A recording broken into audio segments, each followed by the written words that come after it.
There you are. Hello. Today I'm going to take you inside my brand new 25-foot narrowboat.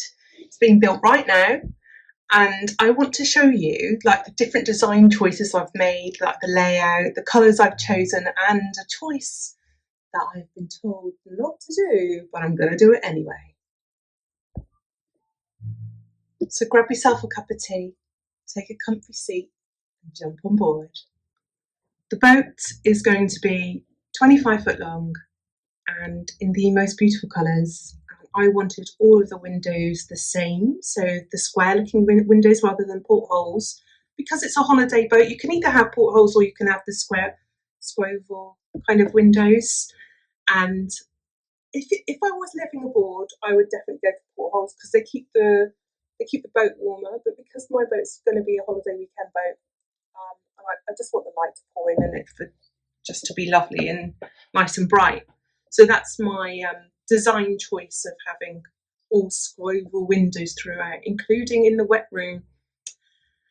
And this is the thing that's made people say to me, yeah, don't do that, but I'm just going to ignore them. So my choice is to have a clear window in the wet room. That sounds a little bit bonkers, but bear with me and you'll find out why. Let's have a look at the layout of the boat.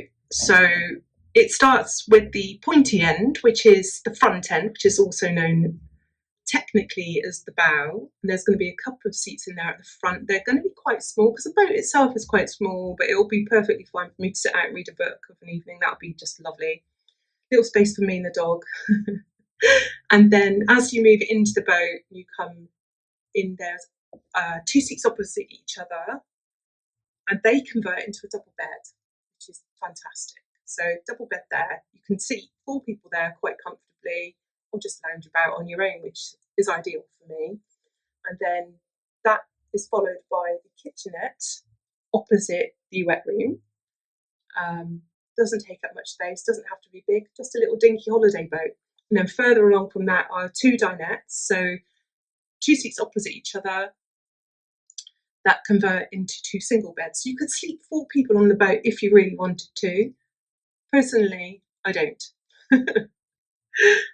As for colours, I have gone for my favourite colours, my absolute favourites, which are aquamarine and teal, which they're just stunning, aren't they? They're beautiful. And then a petal pinky apricot colour to go on the roof. Now, you can choose any colour you like for your rooftop, and quite a lot of boats have dark roofs, but I've heard that the heat kind of absorbs more, which we all know that dark colours absorb more heat, so your boat gets toastier if you have a darker roof. So I've gone for a light roof, and that's not the real reason why at all. Actually, the real reason is because that colour is one of my favourites. So yeah.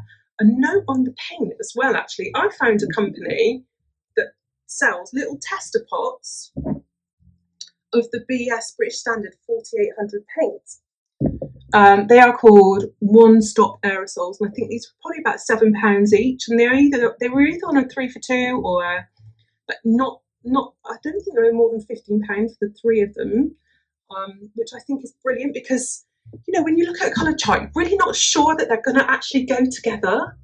So yeah, I was so glad when I got these and they did all go together. I'm really chuffed. These colours are beautiful, aren't they? Can you tell that I like this colour? There's a massive hint there. But yeah, so oh gosh, it's going to look beautiful. On the front of the boat, around the bow, people have like different patterns so that people can see from a distance. And I am going to paint like pretty white bows. So the colour that's going to separate these 2 aqua colours, and teal and aqua, it's going to be white. So nice and clean and fresh and lovely. Yeah, and then I'm going to draw the white bows on the front. I might use this colour. That might be an idea. No, the coach lines are white. I'm going to stay with white. Decision made. That's what I like. And then the sign writing. I'm going to do the sign writing myself. I know. Just, it's going to be fine. What's there to worry about? I'm going to go for the prettiest pinks. And then I thought they'd really kind of stand out against the teal and the aqua. So decor wise, around the outside of the boat, I'm going to have lavender plants. I think that's a good idea. I'm not entirely sure because there might be too many bees deciding to come and visit. So we'll have to see about that. But lavender, love it. It just smells lovely too, doesn't it? So lovely. And then I already have this beautiful parasol for the front or back of wherever I'm sat. Towpath, back of the boat, front of the boat, whatever. That's coming as well. I might get another one just because I can, and I can put one on the front and one on the back. Yeah, so that's the outside, and then moving on to the inside.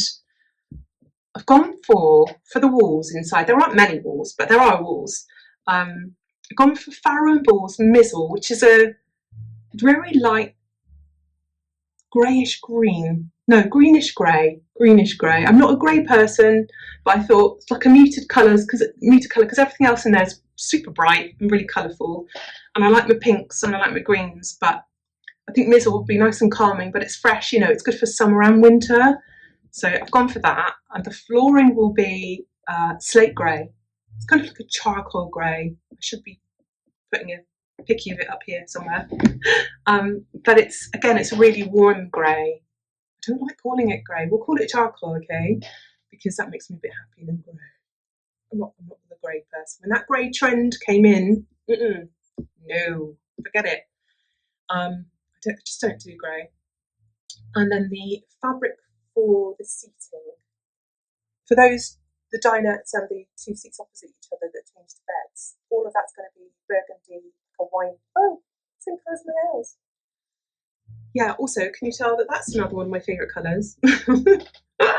So predictable, so boring. No, it's, you know, it's a lovely, rich, yeah, it's a lovely colour, isn't it? That wine colour, I love it. And then the blinds, no, you have to bear with me on this one because it's bright. But I think hot pink would be ideal for just picking up the vibrancy of the boat because, you know, you need more colour. And then the wet room. It's the dinkiest little room. There is a shower in it, but there's no actual shower tray. It's literally a wet room because it's so dinky. It's just about doable. You just got to put the lid of the toilet down, take the toilet roll out, and anything else that could get wet in there. So, yeah, I think I'm going to need some really clever storage. You can get tension rod racks. And I think I'm going to need one of those corner ones as well that go from floor to ceiling that you get in showers. Something like that would be a really good idea. And then onto that clear window. Panic you not, you will not be seeing me stood in a shower. I have gone for some really beautiful window film. It's from a Bristol company called Blossom and Brush. And I have it all over my house. I've had it on my house, windows, doors, external doors as well for 10 years, and it's not budged, it's not rolled up in the corners. It is the most beautiful film. I will put the link to the online shop in the description so that you can see it. I've gone for this really pretty kind of lace pattern, so I just need to, next time I go up and they've got the windows into the boat, I'm going to do the measurements and order the film, which is really exciting. I also need to be practicing my sign writing skills. Yeah, that face. There's a little bit of trepidation, I suppose, over doing it myself, but I know I can do it. I'm really arty. I'm fine. What's the worst? I mean, the worst that can go wrong is I take the paint off and I get somebody else to come along and do it. But yeah, I've been practicing. I just need to do a lot more practicing before I go hands-on the actual boat itself. But yeah, she's going to look beautiful. So it's fine. It's going to be fine.